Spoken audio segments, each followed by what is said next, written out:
Shadows of Justice. Prologue. Rain drummed against the cracked windows of a dimly lit cafe as Eve Marlowe, a third-year criminology student, sipped her coffee. Her textbook lay open, untouched, as her eyes scanned a newspaper headline, "The Shadow Strangler Strikes Again, Fourth Victim Found." The city of Blackridge was gripped by fear, and Eve felt a strange pull toward the case. Her fascination with solving mysteries had brought her to criminology, but this case was different. It felt personal. Chapter 1. The Warning. Eve's professor, Dr. James Harrow, a retired profiler with a reputation for cracking high-profile cases, noticed her obsession.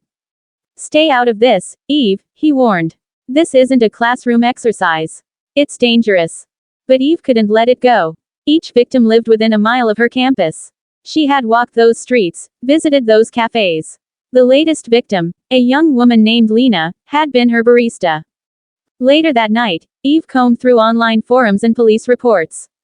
The Shadow Strangler targeted victims with no apparent connection, leaving cryptic notes behind. "In darkness, we find truth." A cold shiver ran down her spine. Chapter 2. The Discovery. During a lecture on offender profiling, something clicked. The notes were written in a style resembling a 19th-century criminologist's letters, ones she had studied for an essay. Eve suspected the killer had a background in criminology or was mocking those trying to catch them. Defying Dr. Harrow's advice, Eve visited Lena's apartment. The door was sealed with police tape, but she sneaked in. The air was heavy with silence. Among the scattered belongings, she found a photo tucked beneath a coffee table, a group picture from a criminology seminar.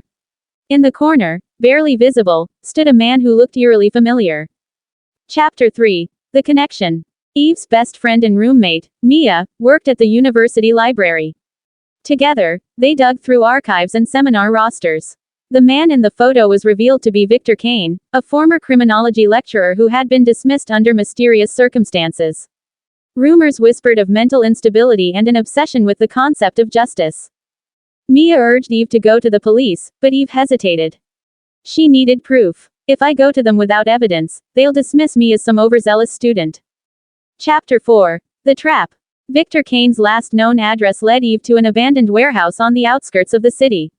Inside, she found a wall covered with newspaper clippings, victim photos, and chillingly detailed notes. In the center, a message written in red ink: "The brightest minds see the darkest truths." Her breath hitched as she realized the next victim's details were already listed, down to the initials, EM. The warehouse door creaked. Footsteps echoed. Eve barely hid behind a rusted cabinet before Kane entered, muttering to himself about justice unserved. He was tall, gaunt, and menacing. She clutched her phone, recording everything, but when a floorboard creaked under her foot, Kane's head snapped toward her hiding place. Chapter 5. The Confrontation. Eve bolted, her footsteps pounding against the rain-slicked streets. Kane was fast, but her determination outpaced her fear. She ducked into an alley, dialing Mia, who contacted the police. Kane cornered her. "You think you can understand me?" he growled. "You study crime, but you don't know what it means to live it." Eve faced him, fear morphing into defiance. "I understand that justice doesn't come from killing innocent people." The sound of sirens cut through the tension. Kane lunged, but Eve swung her backpack, knocking him off balance. Police arrived just in time to apprehend him. Epilogue. Days later, Eve sat across from Dr. Harrow in his office.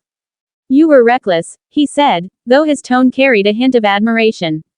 "But your instincts were right." Eve smiled faintly. She had survived, but the experience left a mark. She knew she'd face darker cases in her career, but she was ready. She wasn't just a student anymore, she was a shadow hunter, bringing justice to the unseen.